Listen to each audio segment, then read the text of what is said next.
On a vu Mansell faire ça avec Prost, on a vu Senna faire ça avec... Enfin bref, on ne doit pas faire ça. Dès le départ, il y a eu un couac, mais c'est quand même là que Piastri a pu gagner ce Grand Prix, car il a pris un meilleur départ que Lando Norris, qui fait en plus un truc que je déteste de débutant, de serrer son équipier pendant ce temps-là.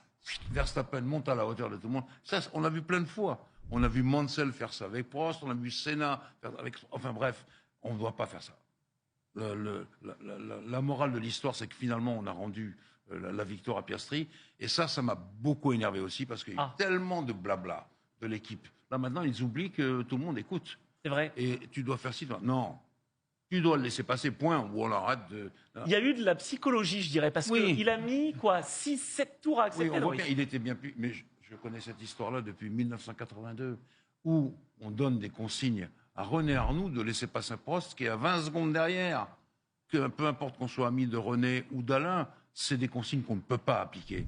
Il ne faut pas donner des consignes stupides. Et là, il avait bien compris le coup, Norris, puisqu'il bombardait quand même malade. Oui, c'est ça. Il était arrivé à 4 ou 5 secondes d'avance quasiment, je crois. Vous étiez entre tous les deux aux commentaires.